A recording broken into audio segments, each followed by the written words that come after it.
All right. Are we moving? There we go. Good evening, everyone. I hope everybody is doing well. It's weird. It's like stuck at four. There it goes. Now it's going. I was looking at the timer. I'm like, okay, is it going to get going here or what's it doing? Well, anyway, good evening. I hope everybody is doing well. I hope you guys have had a good week. I can't believe it's Friday already. Freaking crazy how fast time flies and things move and groove, and we just keep doing our thing here. And we are now, what, 6 days away from the winter solstice. I know I get crazy this time of year with this thing because I hate how short the days are this time of year. I can't stand it. Uh, I actually was out um, tonight, 5:20, doing a video, and it was getting dark, and I'm just like, I can't stand this. I just can't wait till we hit the solstice and the days get longer, and then we can start getting on with the next phase of stuff. And so before you know, it's going to be Christmas, and then it'll be New Year's, and then it's amazing how fast time flies. So anyway, before we jump into anything, I would like to, hey Reginald, glad you made it all the way from Dublin to Ireland. Glad to have you here. Thanks for staying up late for us. Uh, just want to remind everybody that this is a very family friendly oriented channel. I would ask you all to please be decent in the chat. No racism, no nastiness. If you cannot abide by those very simple, easy rules, you will definitely be booted out of here by those awesome people lit up in blue with the blue wrenches, because we're just not going to tolerate it. That's not going to happen here on this channel. So anyway, we're going to talk about, is there anything we can do to change things? But before we get into that, I want to talk about a lot of chatter about a movie. If you are on Netflix at all, and if you have seen the movie, uh, oh my God, going blank of the name of the movie right now.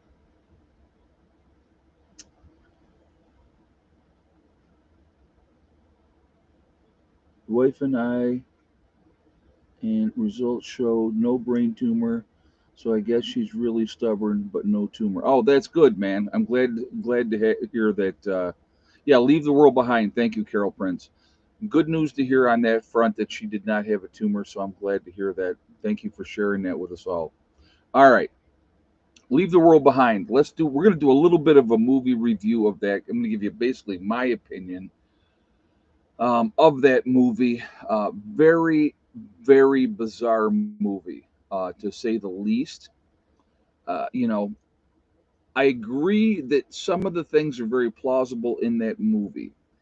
There was some stuff in that movie that was just really. There was a lot of, let's say, there was a lot of bizarre symbolism in the movie that did not make any sense. If you guys haven't seen the movie yet, hey Philip, glad to see you're here tonight. Glad you made it all the way from Melbourne, Australia, is in the house. Anyway, there is a weird part in the movie, and I'm not trying to give you guys, ahead of time, but there's one part of the movie the son gets bit by some bug. Um, yeah, a lot of symbolism, yes, and satanic type of symbolism, realistically.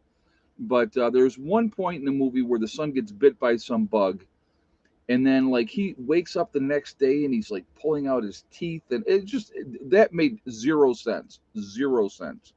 So I don't know what all that nonsense was about. The one part, okay, so here we have to say the executive producers, I believe, of the movie, and correct me if I'm wrong, were Michelle and Barack Obama. And if I'm wrong on that, please let me know. But that's what I heard, that they were executive producers of that movie. And so you have these people from the city. It was okay. So I'm not. I don't want to ever misspeak, because you know how YouTube is with that. So this white family from the city decide, the wife wakes up and decides, we're renting getting away for a weekend, and so they pack up the kids, They reserve this house, I think for a week, so they get away for a week and all this type of stuff. And the owners of the house are a rich black couple.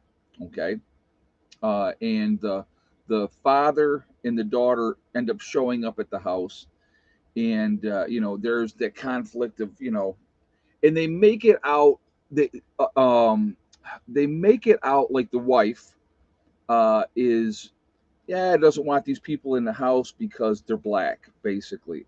How do we know they're really the owners of the house? Yada yada yada, and all this type of stuff.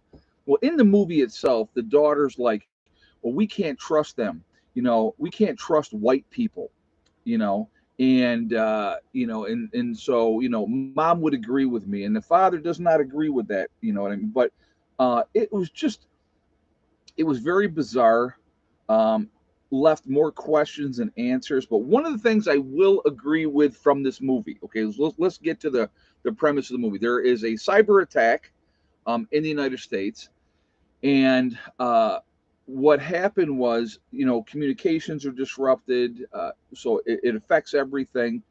In yeah, the T-shirt obey exactly. It's just a lot of weird stuff in this movie, but I tried to look at it critically and look at the situation of what they, I don't know what all message, uh, yeah, who wears a T-shirt like that? Yeah, nobody does exactly. But anyway, the weird thing with this movie, again, there is a cyber attack, and the father who was talking to somebody that was in a position to know and stuff like that, that he was basically saying the worst fear. Yeah, the message was prep now 100%. Yeah, it should be. Exactly, absolutely should be. Um, but he was saying that the worst fear of these high up people that have influence and stuff like that was that there would be a cyber attack that would disrupt communications, and then basically, so there would be that. Then it would move on. There was like three phases. So you disrupt communications, and then mass confusion was step two, which obviously would be completed with the grids going down and no power and anything like that. Um, yeah, Julie was trying to hang on to her. Yeah, I didn't like her in that movie, Julia Roberts. I did not like her character in that movie at all. It was not realistic, I guess is the right word. You know, uh, and then basically the third phase of a takeover of the United States would be to let us eat ourselves. And guys, I've talked about this 100 times, saying that the most logical thing that could happen is a grid down situation, right? Grid down situation, and just let us eat ourselves. And it's the only way you destroy America. It is the only way you destroy America. And of course, now part of the thing with that show was, and this was kind of the timing is very interesting. I think winter solstice, right? December 21st. That's supposedly when uh, that these high important people meet in destruction of the world and all this type of stuff. It's just the movie was bizarre, but to me the one thing, and then near the end of the movie, you have they've unleashed nuclear weapons on the cities, but it's people within the United States doing it to each other.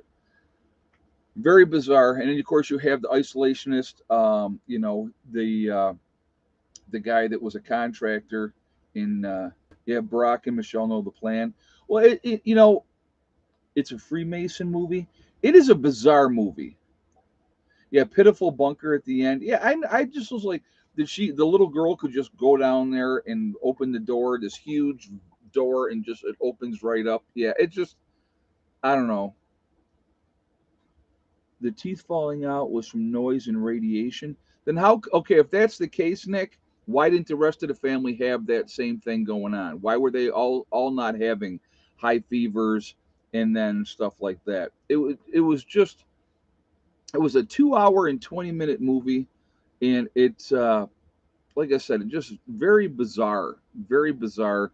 But like I said, the one thing that I do believe that is a true possibility from this movie is a cyber attack, or a grid down situation where they screw up communications, no power, nobody's going to be able to do anything that way, and then they just sit back and they sit there and watch us destroy ourselves. That, if I, like I said again, if I was an enemy of the United States, that is exactly how I would do it. Now let's talk about this really quickly.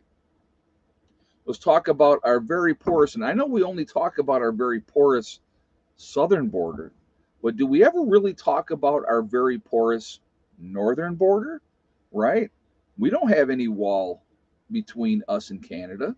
There's no wall up there. We got a couple of checkpoints here and there. You know, how easy. There's a town, okay, and I want you to think about this, folks. There's a town that borders the United States and Canada, and it's a whole town, and right in the middle of that town, if you walk on this side of the street, you're in the United States, and if you walk on that side of the street, you're in Canada. So they supposedly said it's a dream. I don't know. I just but again, it just, the movie itself was bizarre. A lot of weird symbolism. I mean, what so let me ask this: if any of you that watched the movie, what was the deal with all the deer? And they're in the woods, and the deer just all come up and are standing in front of them. I mean, that, I don't know. That's just bizarre. Yeah, you should watch it just because it is an interesting movie. It basically, it's like a ritual. Yeah, isn't it? I know, it's just very very bizarre. Yeah, I don't understand the deer either. Yeah, I didn't get that. Like, well, the first thing you see with the deer, the little girl's in the backyard, and all the deer come out of the woods, and she's looking at all these deer, and the deer just come out of the woods, and they're standing there, and they're looking at them, and it's just, in the woods, it's the mother and the daughter of the other guy, and you know like all these deer come up, and then of course the big huge buck comes up, and he's standing there, and the girl is like frozen in fear. Yeah, what about the flamingos in the pool? Yeah, exactly, Carol. I mean, just the whole thing of it was just very bizarre. You know, I don't know. I just the whole thing was just a very bizarre movie and didn't make a whole lot of sense. And okay, so now you're at the end of the world, right? World's gone crazy. You're gonna let the little girl wake up. She's gonna wake up and go, okay, yeah, I'm gonna hop on the bicycle and take off, right? And then she's gonna break into somebody else's house, sit at their kitchen table and start eating all their food and drinking. None of that made any sense. Um, None of it made any sense. So, and then the father of the family is sitting there getting stoned with the daughter of the other guy, and even though she hates white people and think white people are bad, she's going to sit there and she wants to get high with the guy.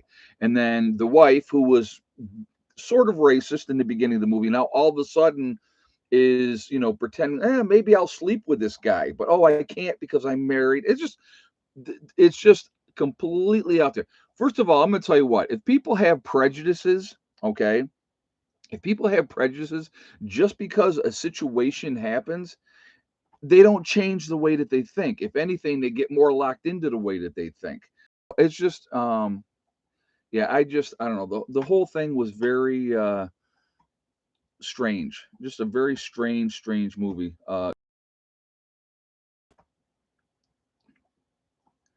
Yeah, Roger Waters and Pink Floyd have their hands in this one. No, they did not. But man, I'll tell you what, it was definitely out there. It was definitely out there. But going back to what I was going to say, we have a very porous border on both ends. All right, everybody's so concerned about the southern border, but the northern border is wide open, folks. I mean, let's be realistic. I mean, you have your checkpoints, big deal.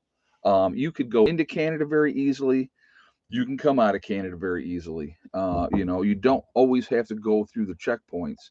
I mean, if you're in a car and you want to get in that way, yeah. But if you got the right communication and the right people, people can pick you up and they know where to get you. And there's ways to get across that border without ever going through a checkpoint. So my point is this: There are absolutely, in my opinion, let me just put that out there. There are people in this country that have definite nefarious intentions for the United States of America. All right. They hate us, period. End of story. And so we have both borders are wide open, basically. It's very, very easy to get into the United States.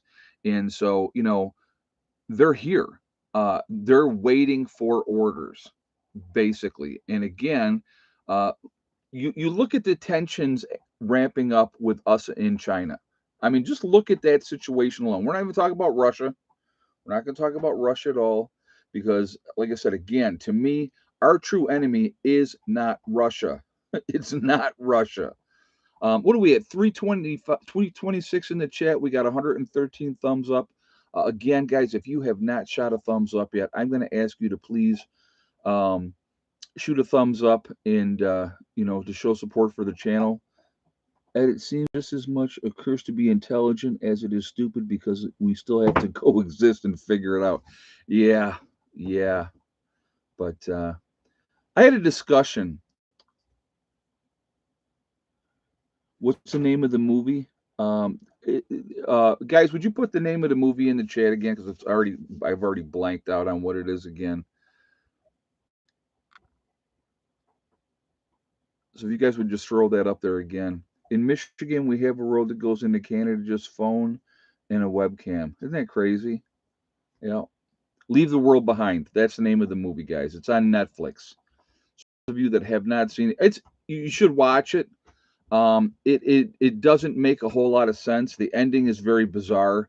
That makes zero sense. The ending makes zero sense. But yeah, I don't know, crazy. But anyway, you know, we're in deep trouble. I think in this country, I really think we're in big trouble. Um, we have so much.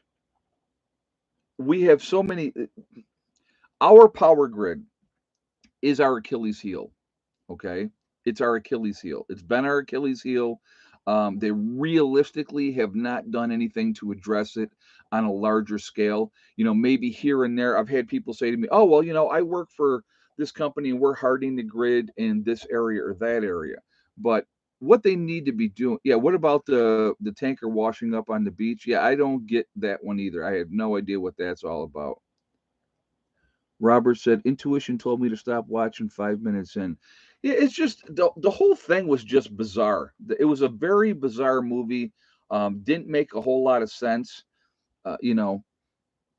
But the part that I said to you already about the fact that the guy was talking about that the biggest thing that they were afraid of was a cyber attack, putting communications down, causing confusion and panic within the people, and then basically sitting back and waiting for us to destroy ourselves. And that is not unrealistic. That is a very, very realistic scenario that could happen. When I talk about that 93%, and I want you to think about that, guys, 93% of people in this country are not prepared for a 2 week disaster. A 2 week disaster, all right? That should scare the crap out of everybody else. It really should, especially anybody that is preparing, that is getting ready. That should frighten the crap out of you because, what that means is there is so many people that are going to be in desperate, desperate needs when the time comes. And they're going to be willing to do whatever they have to do to get whatever they want to get. That is, that's a reality. You because we haven't been in that situation before in this country, doesn't mean it can't happen. It doesn't mean it can't happen. And we're not so all powerful like people try to think that we are or act like we are. I mean, do we dump a tremendous amount of money into the military? Absolutely. But a lot of that is run, folks, by electronics. Okay, by electronics. If you can't pump the gas from the pumps to get the goods where they need to go, we're going to be in big trouble in really short order. Really short order. These the stores do not have a huge backup of food. They don't. The deer were trying to warn them. Somebody said that in the movie that the deer were trying to warn. The little girl was saying that they're trying to tell us something. They're trying to warn us. Yeah, and I don't know, but I just like I said, if you haven't gotten into prepping, if you haven't gotten into preparedness in any way, shape at all, this is why fully trusted community is necessary. Absolutely, Robert. That's you have to have the people that work together. I think it's a warning movie for the masses, normies, so they can say they told them it was coming. Yeah, I don't know, Barbara. Like I said, again, my thing always has been, and I've talked about this, and I hope, folks, when I tell you this, I mean it. I hope I am wrong when I say this, but the most realistic, plausible situation would be you wait. And the little girl in the movie was the only one that made sense. Yeah, it was just like I said. The whole thing was just so weird. Um, the most plausible scenario would be you wait till winter, right? And again, what did I say? You wait till Christmas when everybody's traveling. Millions of people in the country are not home. They're on the road. They're traveling. They're going to see loved ones, and all those type of things. And that's when you hit. You hit then because it's going to cause mass confusion, mass panic, because now all these people are not home. And even if they are preppers, okay, even if they are preppers, they're not home. They're not with their stuff. They're not with their supplies. So it would cause the most at that point in time. And now you have all these people are trying to scramble to get home. You know what I mean? And that's the thing that you have to think about. And so uh, do it then, kill the power grid, mass confusion. That would be the absolute worst time. And then being winter, right? The start of winter, right? What are we, a couple days away from the official start of winter? Start of winter. And then you have no power. Uh, try to, people are not ready. They don't have wood aside. They don't have supplies. They don't know how to stay warm. Even if they have things that they could utilize to stay warm. A very simple one, and I've talked about this. If you have a pop up tent, right? You put the tent up in your bedroom, you throw your mattress in there, and you have everybody sleep in that tent. And because of the condensation of your breathing and stuff like that, it's going to keep it warmer. It's another layer of insulation, but people don't think about that. I mean, that's something simple that you could do. Absolutely something simple that you could do, but people don't think about that. I mean, and a lot of people have tents, right? A lot of people have tents. They don't know. They have no clue. They don't think about it because they're so caught up in the world of whatever their immediate wants and needs are. They're not looking at the big picture. They're not looking at the dangers that are out there. And so, again, I will always, always, always encourage you to prepare the best way that you possibly can, because I honestly, deep in my heart, feel that something is on its way. Something is coming. And when it comes, it's going to surprise us all. Okay. We're all going to be like, holy crap, I didn't see that one coming. Or maybe even if you did see it coming, you're going to be like, oh my God, it happened now. And I think a lot of us are going to be in that situation. And so the more prepared we are, the better off we're going to be. It is, it's imperative that you put yourself in a situation. When I've talked about this many times, and I use the reference, it's a game, right? I've used that reference a lot. Life itself is a game. When you realize that life is a game and you have to play the game, I have always been I've always been outside the box. I'm not good at playing the game, and when I say the game, I mean like politics, the hierarchy in a job. I don't kiss anybody's behind. It's just not who I am. I always felt like if I come to work and I do my job. Leave me alone. Let me do what I got to do. If I screw something up, come and tell me. I'll fix it. I'm good with that. You know what I mean? And that's what I've always liked. But it is, you have to realize when you're playing this game, so you have to realize that part's a game. The whole thing is a game. Well, I like to win when I play games, okay? I don't care if it's checkers or chess or whatever the game may be, I like to win. So to me, preparedness is another level of this game. And so the more prepared we are, the more we're ready to deal with whatever situations may happen, the better off we're going to be.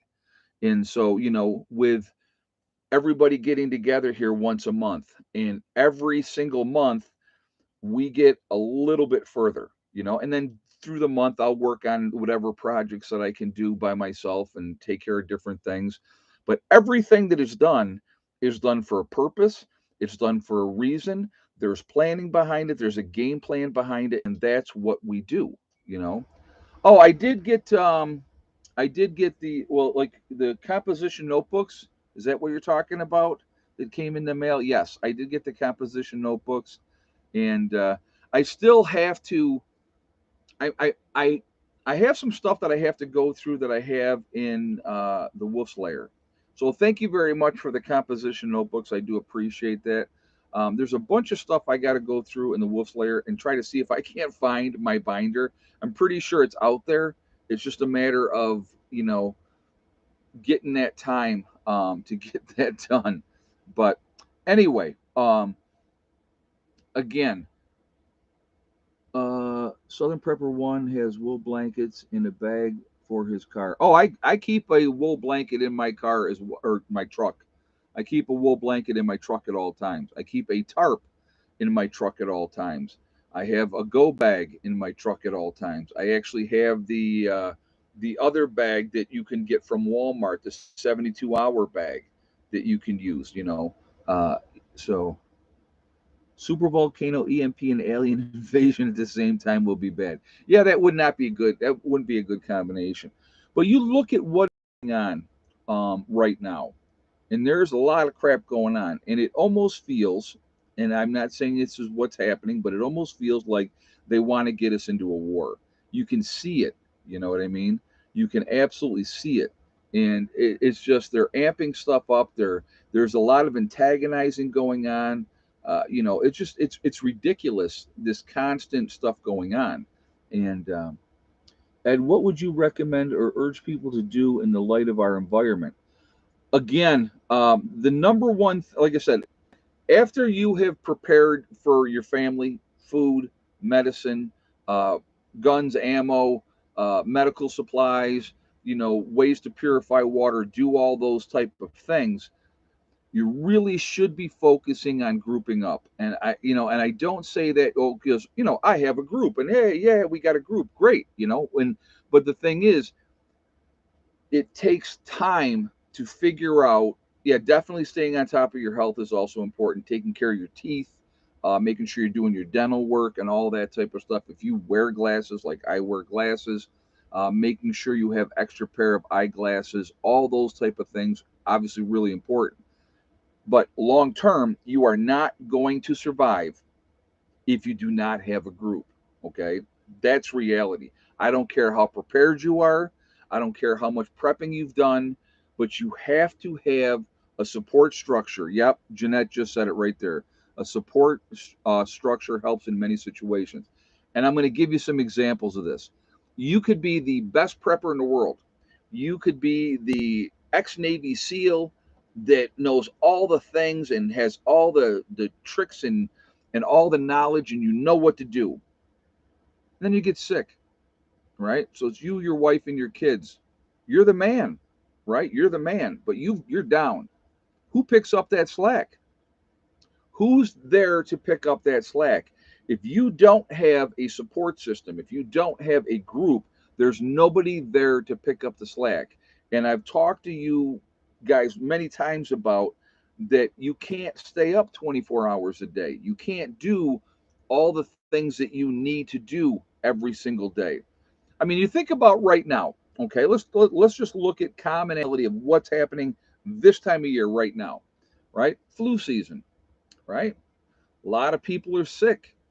You don't walk outside. It's not outside today and go, hey, I'm catching the flu today. Yes, it just happens, right? It just happens. And if you get that bug, you're down, you're out of commission. Several people that are in my group, 2, 3 weeks of, so who picks up that slack? Who's watching the fort while you're trying to recover, while you're sleeping 15 hours a day? You know what I mean? And I always ask people a question of what if this happens, what will you do? And that's a good way to do it, Sharon. What I always tell people is this. I always tell people if the lights went out today and we're not coming back on, how ready are you? And the commonality answer is, well, not very. So what are you doing about it? You know what I mean? But oh, nothing's ever going to happen. Oh, of course not. Nothing ever happens. But you know, I was out of work for 3 months with a very sick daughter. My prep saved me. That's good. That's good. That makes a big difference. And again, preps are for many things. They're not just for the end of the world as we know it. Preps are for many things. They're going to get you through those times when something happens and you might be out of work and you can't, go to work. As long as you have a roof over your head, you have some form of power and, you can feed yourself, you're going to be okay. I mean, it might hurt and it might suck for a while, but in the long run, you're going to be okay. So what do we got? 367 in the chat, guys. We got 168 thumbs up. Again, if you have not shot a thumbs up yet, please do so to show support for the channel. I really do appreciate that. It really does make a huge, huge difference with the algorithms as well. And also if you are not subscribed to the channel, please subscribe. Make sure you hit that bell icon to get all notifications as well. And I thank you very much ahead of time for that. But when I broke my tibia bone, my prep saved my husband and I for 4 months. And that's what it's there for. It's there for an emergency. Your preps are there for an emergency. So, Ed, what should make your ears stand up if they answer, I'm coming to your house? You tell them, realistically, unless you're bringing a lot of supplies, don't bother because you're not going to be welcome. And it may be a harsh reality. It may be a harsh reality for them and they might not like that, but you need to be 100% honest. You're not prepping to take care of everybody that did nothing, with prepping. It's not your job. Your job is to take care of your immediate family. And when I say immediate family, I mean wife, kids, maybe grandkids, if they don't prep, obviously you're going to try to watch out for them as much as you possibly can. uh, you know, you have to look at the big picture. Again, I'm going to always encourage you guys, if you can, to group up. All you lone wolves out there, I wish you the best of luck because you're going to need it. You really are, you're really going to need it because you get hurt or you get sick or something happens and you're attacked by a larger group of people. It's you and the wife and the kids, well, guess what's going to happen? They're going to take you out and then they're going to do unhorrible, speakable things to your family. And they may actually still do it while you're alive, make you watch. Okay. You can't take them all out. One person by themselves is not going to be able to do everything. Should we all background check members of our group? Has someone run one on you? Oh, I love that. That's funny. Uh, how is the nursing license in New York doing? Uh, so Scott, you're probably a troll, and that's fine, and that's perfect. But I would love to answer your questions. I have no problem with anybody running a background check on me. I've been very honest about what my history is and what I have on my record. And yeah, I have a record. Okay. Um, but at the same time, as far as my nursing license, you didn't have to delete them, JJ. It was all right. I didn't care. As far as my nursing license, I still have my nursing license. I am technically retired. I will never work in a hospital or a nursing home ever again. That's my choice. So basically, I'm retired. I'm pushing almost 60 years old. So I don't want to do that grind anymore. But thank you for, I love that. I love when people do that. And honestly, realistically, how is that anybody's business what I'm doing with my nursing license? How is it? How does that affect anybody? I just think that that's very interesting. But yeah, if I want to go back to work, can I? Yes. Do I want to with in a facility? No. If anything, I'm going to do private duty work. Yeah, you don't lose your skills or training. Yeah, thank you, Don. Thank you. Yeah, you definitely don't lose your skills. They don't go away. So, and a license will be irrelevant in SHTF. Thank you, Okie Ford. You're 100% correct. What I've told people is this: when SHTF happens, you know who I am then, folks? I'll tell you who I am then. I'm the doctor. That's who I am when SHTF happens because of my background and the number of years that I've been in nursing and stuff like that. I'm not the nurse anymore. I'm the doctor. So it's just um, people are amazing to me. And so again, and I'll even put this out here. So a person like that that's going to ask questions like that, my question would be, what are you doing to prepare? What have you done to prepare? Are you ready for whatever may happen? I'll bet you're not. They just come on here to troll and play their little games, and I think that that is funny. I really do. So nurses and CNAs know more about a patient than a doctor. They do. The doctor has obviously the training and can diagnose and stuff like that, and that's fine. But like I said, again, it's just if you don't want to prep, don't prep. I don't care. I don't care. But don't come to me afterwards and think that I'm going to help you because you did nothing when I talked to you. You were blue in the face and said, you really should do this or you really should do that. I have a friend of mine. He's down in Georgia now, and we hung out. When I was married to my wife and his ex-wife. Well, she passed away, so it's not. He's a widower from her, but the four of us used to hang out all the time. And I used to say to him, I said, "Dude, get stocked up on ammo. Get stocked up on ammo." And then when we had the big ammo shortage that we went through, remember that? Look, I haven't even taken a drink yet. I haven't even opened this yet. When we went through that big shortage, he had said to me, "Man, I wish I had listened to you." And I go, "About what?" He goes, "Ammo. I can't find." He's looking for 45 at the time. He goes, "I can't find it anywhere." I said, "Yeah, you should have listened to me." And again, does that change what he does? No. You know what I mean?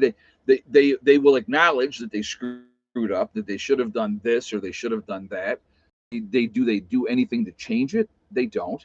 So again, you have to make decisions based on those type of things. And when the time comes, you're going to be in a position to say yes or no if you decide to help anybody. Yep, Larry knows the rules. Larry knows the rules. My rule of thumb, folks, my rule of thumb has always been the same. Okay, when it comes to per weapon, not caliber. Like if you have 3 9 millimeters, okay, my rule of thumb is a minimum of 2,000 rounds per weapon. Okay, whatever you got. If you got a shotgun, you got a pistol, you got a rifle, whatever you have a 22. The minimum you need to have per weapon is 2,000 rounds. Now, what is the maximum? There is no maximum. There is no maximum. I can't afford 2,000K of 45 ACP. Not all at once, James. You can't do it all at once, but you can do it a little bit at a time. All right. I know because I have a 45 as well, and I'll tell you in just a second. Troy, thank you very much for the donation. I do appreciate that. Very kind of you. Thank you. So James, all right, yeah, 2,000 rounds of 45 is not cheap. I pick up boxes. You can get 300 rounds 45 for about 200 bucks. So you go and you buy a box. That gives you 300 rounds, right? And then when you save up the next 200, you go and you get the next box. And before you know it, you will be where you need to be with your ammo. And if you decide that you want to have more than that, then you continue to add on. There is no maximum. There is no maximum. But I will tell you this, if you have 400 rounds of 45, let's say, okay, you have 400 rounds of 45, couple of battles, and you could be out really, really quickly of ammo. Very, very quickly, you could be out of ammo. So Larry said, I even have 4,000 rounds of 22. I have a little more than that, Larry. I won't say how much 22 ammo I have, but I definitely have more than 4,000 rounds of 22 ammo. 22 ammo is cheap. So if you want to start, guys, if you want to start, that's a good place. You can pick up 22 ammo, 550 in a box of 22 ammo, very, very cheaply. Very cheaply. So definitely a smart thing to do, a good thing to have. I would get the bucket. Yeah, there's all kinds of ways to do it, but you definitely should be having a way to protect yourself too. But the first things, again, if we're doing a list, if we're doing that list, right? You got to have the food and you got to have the water. Once you get to, get to that 2 week level, and you don't stop at that 2 week level, you continue to add on. But once you're there, then you can focus on the other things. A lot of people in this country have weapons. A lot of people have weapons. Water filtration is going to be huge too. Yes, Don, huge. So my 20-year-old son invited me to check out his new trailer he bought. One of the bedrooms was full of prepping stuff, books, medical supplies, etc. So proud he's actually listening. That's good, you know. Yeah, self-defense, martial arts are also good. Absolutely. Knowing, if you get in a situation where it's close combat, knowing how to handle yourself, knowing what to do, that is important. That's really important. I mean, you guys, if you watch even some of those videos that are out there on the internet of people acting stupid, somebody trying to defuse, right? Usually the person that knows what they're doing is trying to defuse the situation. And when they realize that they cannot defuse the situations, they do what they have to do to protect themselves. And it doesn't end well for the aggressor 9 times out of 10. So, it just but if you know what you're doing, and you've been in, I mean, not everybody's been in a fight. Nobody, not everybody has. So, it's never a good situation. Never. Nobody wins in a fight. Let me just tell you that right now. Nobody wins in a fight. You may come out of it on top. You may beat the other guy, but nobody wins in that fight. If you can avoid it, I highly recommend avoiding it, because there's too many chances where you can get hurt in a bad way. One mistake is all it takes, and then you get hurt, and then you're out of commission, and that does no good for anybody. So again, preparing is not just, I know people like to do beans, right? Beans, bullets, and band-aids, right? But there's so much more to it, that it's incredible. Like I said, just water purification is so, so important. I keep a case of water in my truck toolbox. I have two of those buckets of survival food, know how to fish, garden, and such. I've never cleaned game deer. I just never cleaned game deer, bear, or fowl before. And there's the thing with that, James. I mean, I've done those things in the past. It's been a long time. I'm not going to lie and say, oh, I've been, cleaning game forever. I haven't.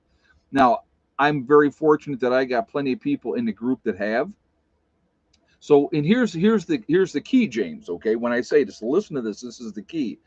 So things go sideways, and you have people with multiple backgrounds with you, right? And so you got the guys that know how to field dress and do all that type of stuff. You need to get in there and learn how to do it when they're doing it. That's what you have to do in that situation, because everybody needs to know how to do these different things, because all of us are not going to be here all the time down the road. That's just a reality. We're not always going to be here. So even though we may have the skills and we have the knowledge and stuff like that, at some point we're not going to be here. So you need to pick up and learn as much as you can. Yeah, Awesome Sauce says that's where having a group comes in handy. Yeah, I mean, we got at least three guys in the group that have good carpentry skills. At least three. So, that's awesome. To me, that is like a win-win situation. And everybody knows a little bit of this, that, and the other thing, and those are always good things. So, yeah, you need cooking gear stocked up. And I'll tell you what, having somebody that knows how to cook, really knows how to cook, not just, I mean, I get by, but I am not Chef Tell over here. But we have people in the group, there's definitely several ladies in the group that know how to cook. And that's a good thing to have. So, anyway, let's do this really quickly. We're at 362 in the chat. We got 201 thumbs up so far. If you have not shot that thumbs up yet, I'm asking you to please do so to show support for the channel. Thank you ahead of time. It really does make a huge, huge difference with the algorithms. So I thank you for that as well. Also, again, if you are not subscribed to the channel, I would ask you to please subscribe. Make sure that you hit that bell icon to get all notifications as well. I have a whole cast iron set. Yeah, I got a lot of cast iron down here. I still have more in New York too, James, that I do want to bring back down here. It's a prioritizing each trip when I go to New York of bringing what I can down here. All right, let's do this. Let's do egg count. So here in West Virginia, 6 hens. I'll put it out there ahead of time. How many, yes or no, did they lay today? Okay. So we have one white hen. So that's where that comes in. And so how many eggs today, and did the white hen lay or not? So give you guys a moment to get your guesses in, and we will go from there. So, and while we do that, I am going to take a wonderful drink of green tea.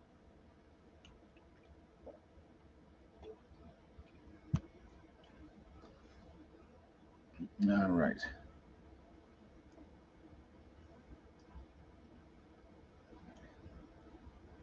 All right. If you had the same exact guess as Pencil Tucky Granny with 3 eggs today, and no, the white hen did not lay today. That's actually, she's been laying pretty steady. So she decided to take a day off. But 3 eggs, no for the white hen. So congratulations to Pencil Tucky Granny. You are the one with the right answer. You have won absolutely nothing, but you are happy about it. so, so going back to the topic of this video, what can we do to change things? Whatever's coming for us, folks, realistically, there's not anything we can do to change that.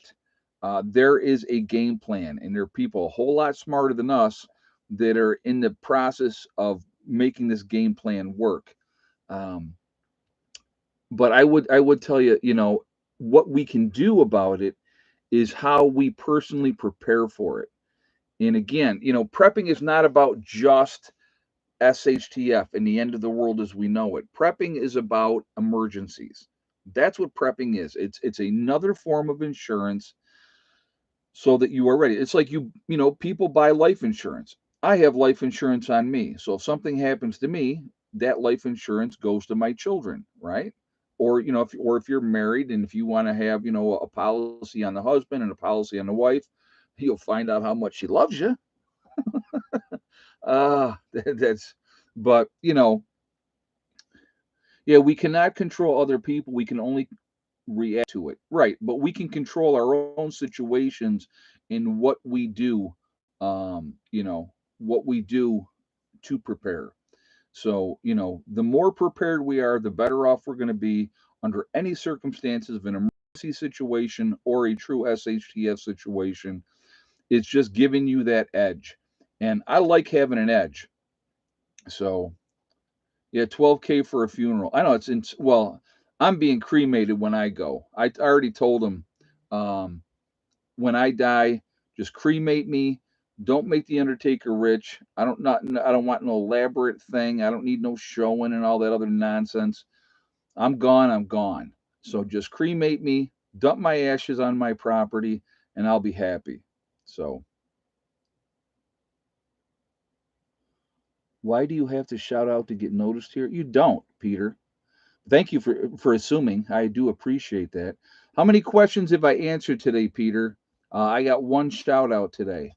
One. So there you go. Dawn says, I'm donating my body to science so that they pay for the cremation. Oh my God, that's funny. There you go. Like I said, I don't believe in making the Undertaker rich because realistically, once you're dead, folks, 100 years after you're dead, nobody's visiting your grave. You know, if you got the big headstone and all that type of stuff and the big, all that, 100 years after you're dead, nobody's going to see you because all the people that cared about you, they're all dead now too. So they may go there while they're alive. Absolutely could happen. Um, I'll give you a great example. My grandparents, okay? My grandfather died in 1992. Died of cancer. My grandmother died in 2002. So 10 years apart. All right. When I graduated from nursing school, 1994, when I graduated from nursing school, I went and visited my grandfather's grave. And I said to him then, um, Gramp, I said, I made it. I'm going to be okay. I'm going to be all right. And that's the last time I went. Because guess what? What the part of him that was him, it ain't there no more. It ain't buried in that ground. And it just, to me, it makes no sense. And like my grandmother, she died in the wintertime. They didn't bury her to the spring, and I never went back. I've never been back. So years ago, I checked into cremation versus burial and was told an extra 800 for embalming. Decades ago, I will be cremated. Yeah, exactly. That's when my father passed away. He wanted to be cremated. At the time, now he's been gone. God, let's see how long he's been gone now. He's been gone 11 years. So it's 11 years ago. It cost $2,000 to have him cremated, and that was not in an urn, not in some expensive urn, because that's more money if you put him in an urn, just in the box, just in the box, right? They give you he's in a bag in the box, and they give you that. He wanted to be dumped in the ocean down in Myrtle Beach, and so, I said just cremate him, put him in the box, and paid for it. That was 2 grand then. So I hate to think what just a cremation would be now, but it's a whole lot cheaper than doing the other way. Yeah, and if you want to donate your body to science, that's fine too. Dawn says 5 grand now. Well, doesn't surprise me. But a funeral is going to cost a whole lot more. This is another thing that kills me. So somebody dies unexpectedly, right? And you'll see. I don't know if you probably have seen the GoFundMe accounts. Oh, we're trying to bury, Uncle Charlie. Uncle Charlie's passed away and he didn't have any money and blah blah blah. We need $15,000 to bury him. No, you don't. You don't. You need, whatever it's going to cost to cremate Uncle Charlie. Because if Uncle Charlie didn't prepare that ahead of time, it's not your responsibility to put on some freaking elaborate funeral. So I don't know. Like I said, to me, it's a waste. You're gone. Whatever part of you that was there is gone. I've seen it over. Like I said, I being a nurse, that's what I've dealt. I dealt with death. You know, when that that life leaves the body, all that's left is the shell. That's it. So, but most of that money is for a casket. I paid 10K for my mom's casket. Yeah, that doesn't make any sense to me. A friend of mine was cremated a year ago for 1,200. There you go. There. So yeah, I mean, it's the cheaper option. Why put your family in that kind of debt? Brad says that's what life insurance is for. No, no, it's not to pay for some expensive funeral, Brad. I have a decent policy on myself. That money is to help my children. That's what that money's for. That's not for them to do some ridiculous, elaborate funeral for me. No, no way, no way. So that's just my opinion. You guys can do whatever you want to do. I don't care. Like I said, to me, I'm not making the Undertaker rich. And here's the thing too, just so you know, they will play on that grief that you're dealing with. They're going to play on that grief. So, what would your mother want? Would they want the best? Would they? Again, um, they're right up there with me and with lawyers. Sorry. Not super fond of lawyers, not super fond of the undertakers. So my mom was cremated in October, and it was 1100, or yeah, 1100. Okay, so there you go. Nothing wrong with that. Be careful you tell to prep. My girlfriend's brother-in-law into it a while back and talked to him recently. He said he's just stocking up on guns so he can take from others. I told him good luck. And again, Nick, that's a mindset of some of the people. That is absolutely the mindset of some of the people, Nick, and that's a great comment, and I appreciate you putting that out there. Those people will not last long. Those type of that mindset and those type of people will not last long because they're going to run into somebody that has a better skill set, that knows what they're doing, and when they go to try to take their stuff, they're going to put them in the ground. Period. And yeah, that's exactly, nope, no, thank you. Yeah, I don't want people with that type of mindset in my group. We that's not what we're about. We're not about taking from others. If we can, not saying we're going to be able to. I feel accountable though because I got him into it. You shouldn't, Nick. It's his own decision. What he does with his own decision, that's you can try to talk to him and show him the error of his ways. But if he's not going to listen, they're not going to listen. But you know, it's always comes down to, folks, is this. It always comes down to simple things. It's choices that we make. We can either choose to do something that's going to be in a positive way, or we can choose to do something that's in a negative way. What we do with that and how that washes out in the wash is going to make a difference if we make it or not. The reality is this, and we've talked about this. They've done the scenarios and all that type of stuff. At the end of 1 year in a true SHTF situation, 90% of the people in the United States will be dead. That's their what they believe. 90% of the people after 1 year will be dead. And I really don't think that that's an unrealistic expectation. So realistically, will ever so I'm going to use my group for an example. This So I have a group of people. We are coming here, we're working together. Will everybody make it? Right? I hope so. The reality is it's not realistic to think that everybody in the group is going to make it down here. Ed, would you bury or cremate any of your members at the homestead after SHTF if you lose one? Cremation, Sean. Cremation. Ground's too hard to dig down here, and we're not gonna. No, we would be cremating our dead in a post situation. That's what we would do. We would cremate them. It's a good question, and thank you for asking that. But anyway, again, and I lost my train of thought. What I was saying. I hate that. What was I just saying, guys, before I answer Sean's question? Jog my mind for me because it is blank at the moment.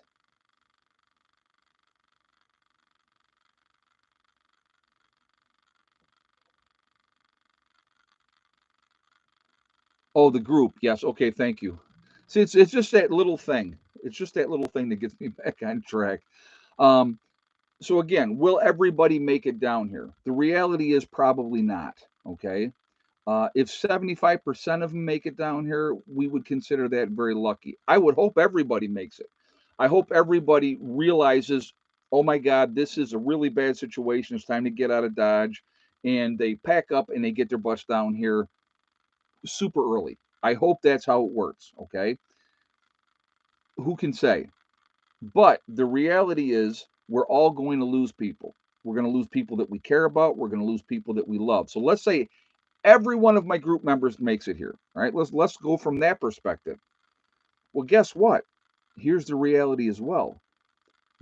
Everyone, myself included, are going to have family members that don't, that didn't prep, that didn't get ready, that didn't listen, and they've done nothing, and they never went anywhere. They never, when I picked up the phone and said, okay, it's time to get here now, and they don't do it. That's not on you. That's not your fault. That's their fault. Okay. But you're gonna lose people that you care about. And that's the reality of the situation. That's why when I say that with our group, we're a family because we're going to have each other's back. We're going to be watching out for each other. That's what a family does. A family's not always blood, folks. It is not always blood. So, you have to look at the big picture of things. You have to look at reality. Reality is not always fun to look at every single time. It is just not, but it's the way it is. And so, what can we do? We prepare the best that we can. We try to talk to people. We try to wake people up, but the reality is, and I want you to think about this too.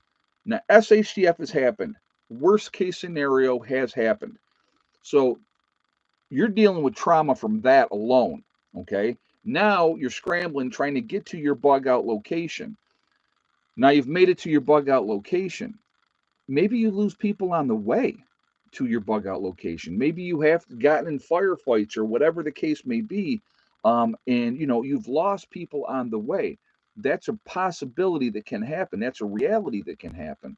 So you're going to be dealing with a lot of trauma, a lot of stress, a lot of sorrow, a lot of anger. You're going to all those emotions. All the emotions are going to be there, and so it's that camaraderie, that brotherhood and sisterhood that's going to pull you together at the end of the day. And you're going to need to be there for each other. And you're going to need to be smart enough to realize, okay, weather headed your way, Ed. You probably know. Yeah, I saw that we're getting some weather. I saw that. But again, you have to make decisions, folks, based on what you're going to do. You have complete and total control of what you're going to do. If you make the right decisions, maybe it saves your life. If you make the wrong decisions, most likely you're not going to make it. And those are the choices. Those are the choices. So, anyway, uh, all right, yes, it's time for shout outs. JJ just starts putting them up there. That's funny. All right, so let's go ahead and do some shout outs. Before we do that, though, again, if you have not shot a thumbs up yet, I'm going to ask you to please do so to show support for the channel once again, and thank you ahead of time. Also, again, it does make a huge difference with the algorithms. So the more interaction, the better it is for the channel. So I thank you that way as well. Oh, yeah, real quick shout out, too, for all the trolls. Thank you for watching and supporting the channel. Even though you hate me, thank you.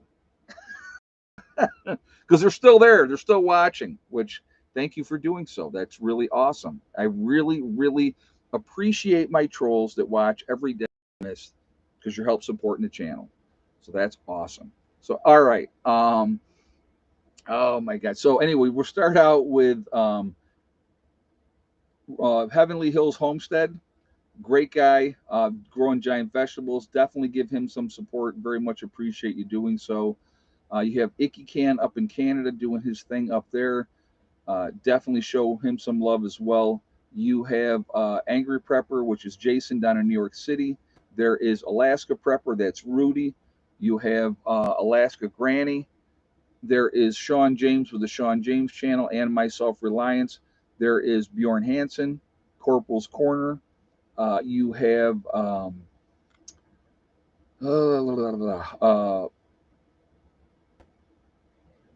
going blank a second for whatever reason. What was I going to say?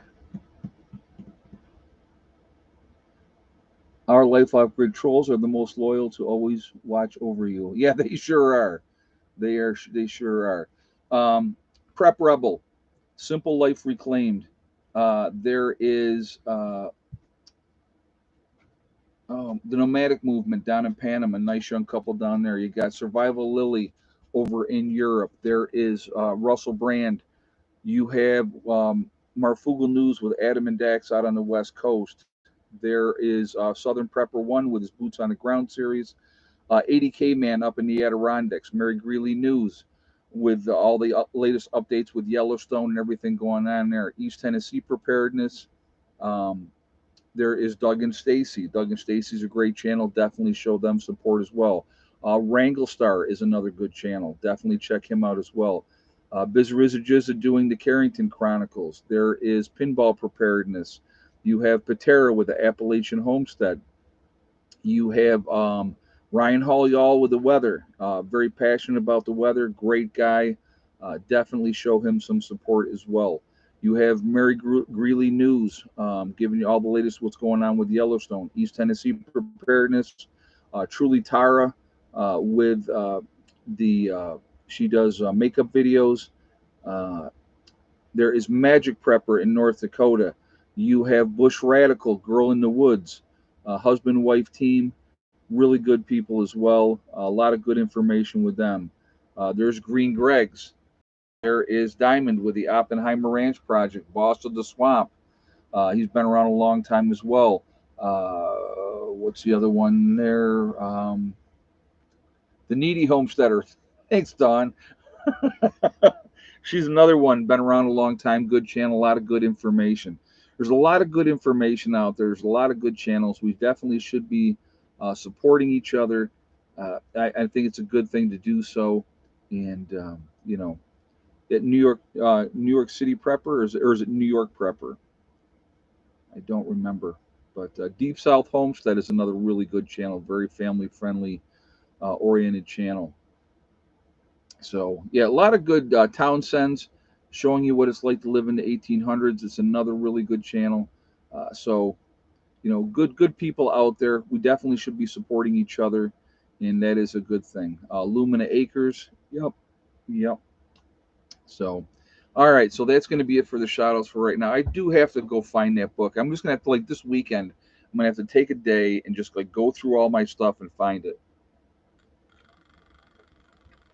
Malachi's Corner is another one. I did say Alaska Granny already. So a lot of good channels. Like I said again, we should be um, propping each other up instead of trying to tear each other down. I think that's a better way to do things. So, but I'll bet you find it in the truck. No, it's definitely not in the truck, Don. I have two laundry baskets that I got all full of stuff that I brought down, and I almost guarantee you it's in one of those. I almost guarantee it's in one of those. So it's just a matter of trying to find them. So what are we at 255. So we got, God, can we get 45 more thumbs up, guys? Can we hit 300 before we jump off here? That would just let's see if we can do that. We only got about 13 more minutes to go. So 45 more thumbs up. That's the goal. Let's hit 300, guys. So if you have not shot that thumbs up yet, please do so to show the you do pretty well without the book. I'm just trying to remember it, and people are putting in the chat too, so that helps. But yeah, that definitely helps.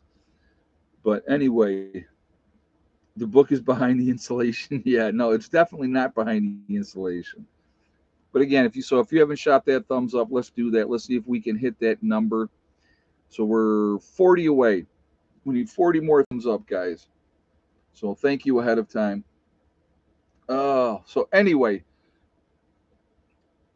we have complete and total control. We always have complete and total control of what choices we make to make our lives better, to be more prepared. To me, and this is what I don't get honestly with a lot of people, the more prepared I am, the better I sleep because I go, okay, if something happens or when something happens, because it's always a matter of when something happens, be it a natural or not natural disaster, you know, I'm in a better position. I'm ready to deal with whatever may possibly come. Now, am I ready for every single scenario out there? Probably not. Probably not. But I've put myself and my people in a pretty good situation where we're going to be better off. You look at what we've accomplished down here this year. And it is, to me, it's amazing. And I look at stuff and I go, man, we just really cranked things out this year. And we really did. Really, really did. And, you know, just getting the buildings in here. And even though, like I said, we got 5 new buildings in here, right? Uh, so, I mean, Bud's got his, mostly wired up. Rob got his going with getting it wired up. When he comes down next month, he wants to start getting his insulation in, and I'm sure Bud's going to get his insulation in. And everybody's going to be doing things to make their buildings better, and that's important. You got to keep making that progress. We got the wolf slayers insulated. The walls are pretty much all insulated now. We got a couple of strips that we need to address, but that's it. But it's having that shelter here is like a huge psychological thing. To me, it is. I look at it and I go, okay, now we have, different places that, worst case scenario, we can get people in and out of the weather. Uh, you know, right now we have three wood stoves. Well, I have another wood stove. Actually, I think I have two other wood stoves that can be hooked up. So, yeah, I have two other wood stoves that could be hooked up, but I we also have right now three functioning wood stoves. Sandy's got her wood stove in the tent. Mark's got his wood stove in the deer blind, and we have the wood stove in the pavilion. So that's a thing where we're lacking right now. As people work on their places, I know that that's one of the goals of everybody is to get a wood stove in there. I know talking with Dave. Oh, real quick too, everybody. Quick shout out to Dave. Today is Dave's birthday, so happy birthday to Dave, one of the members of my group. Um, so Merry Christmas. Somebody said. Oh no, wait a minute. Started at the beginning. Hope everyone has a great Christmas break. Yeah, and again, Dave's not here. That's funny. Um, here's the thing that I always say Merry Christmas. Now I know that politically correctness now says that you say Happy Holidays, but guess what? I'm not politically correct. I never will be politically correct. If you are offended by that, good, because I don't care. Okay, so I say Merry Christmas as we got 10 days away from Christmas. So I hope everybody has a wonderful Christmas and that you get to spend it with people that you love and that you care about. I think that that's important. And like I said, if you're offended, I hope I have offended you because I have not even begun to offend you if you're offended. So stick around. I'm sure there'll be something else that will offend you. So, but anyway, so it just people are so ridiculous with stuff now. It is absolutely crazy. Yeah, Yule. Yeah, I'm more with Yule as well. So, but I always say Merry Christmas to people. If I'm out and about, like right now this time of year, and if I stop someplace, like I said, I always say Merry Christmas. And again, if you happen to be a Jew and you celebrate Hanukkah, well then, Happy Hanukkah. So that's all good too. Okay, so let's go ahead and do this. We are Legion because we are many. I'm getting off track. We're 31 away, too, guys. 31 thumbs up away. Let's see if we can hit that 300 number. Where is everybody from tonight? I got Philip from Melbourne, Australia in the house. We have Brad in Missouri, Franklin County, Ohio, Omaha, Nebraska with Larry, Fayetteville, North Carolina with Carol, Connecticut with Awesome Sauce, the beautiful Pennsylvania Wilds with Pencil Ducky Granny, our egg count winner tonight, Inverness, Florida with Clyde in the house, BC, Canada with Janet, Kingsman, Arizona with David, Missouri in the Ozarks. Let's see, East Central Illinois with Ranger. We got Denmark is in the house. New Zealand is in the house. Very cool. Leesburg, Florida, Tennessee. We got Big Dog up in Mass. Waterloo, New York with Sharon. The Outer Banks of North Carolina with Malachi's Corner. Nowhere, Oklahoma with Okie Forge. Northern Wisconsin with Raven. Bedford County, Virginia with John. Greenlee County, Arizona with Codster. Southern Connecticut with Bob. Oakland, Nebraska with Joe. Southern Maine. We got Dayton, Ohio with Rhonda. We got Illinois in the house. Dallas, Texas. We have another Texas, Life with Missy. Northern Virginia with Robert. Nova Scotia, Canada. Very nice. Our Life Off Grid. Piney Woods of East Texas. Central Virginia with Janet. Camp Corona, upstate New York. Oh my God, that's funny. We got Michigan in the house with Bubba One. West Central Ohio with Dale. Carmel, New York with James. Western New York with Karen. 25 more thumbs up, guys. Let's keep them coming. Let's see how close let's see. We got to hit 300. That would be cool if we could do that just because. So we're 276 now. We need 24 more thumbs up. Central Iowa with Robert. The UP of Michigan with Dawn. Downers Dove, Illinois with Carolyn. South Texas with 1 cent. West Virginia with Morning Light. Twin Falls, Idaho with Snark and Substance. Sean, the Chatham, Ontario, Canada. Very nice. Cape Cod, Mass. Again. So, again, guys, we truly are all over the country. We're all over the world. We're a huge, huge network of people.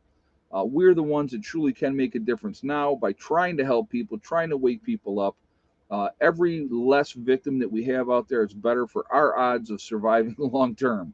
That's way I look at it. So, the more people we can make wake up, the better off we're going to be in the long run. Also, we can be there after an SHTF to teach people, to help people, from there. So we're at 280 on the thumbs up. So we need 20 more thumbs up, guys. Let's see if we can hit that 300 number just because why not? So if you haven't done it yet, please do so. Just a game for fun. Let's see how close to 300 we can get. We got American Republic from the Bronx of New York. Very nice. Welcome, welcome. So let's see.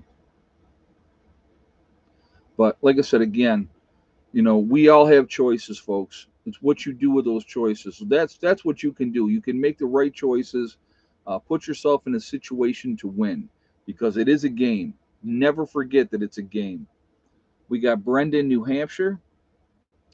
So, and it's how you play. Like I said, I play the game. I always play to win. We're at 284, so we need 16 more thumbs up. We got California in the house.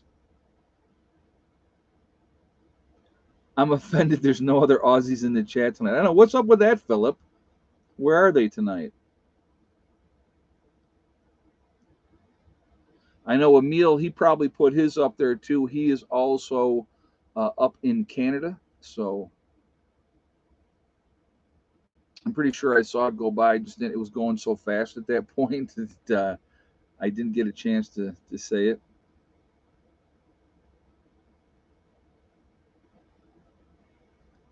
But like I said, we all have choices, and it's how we choose to live our lives. It's how we choose to do what we do. Um, you know, it's important that we just try to do the best that we possibly can. When that time comes, it's going to suck. I'm telling you right now. That's the other thing I don't think a lot of people realize. It's going to suck for everyone, really, in the worst possible way. So we're at 286. We need 14 more thumbs up, guys.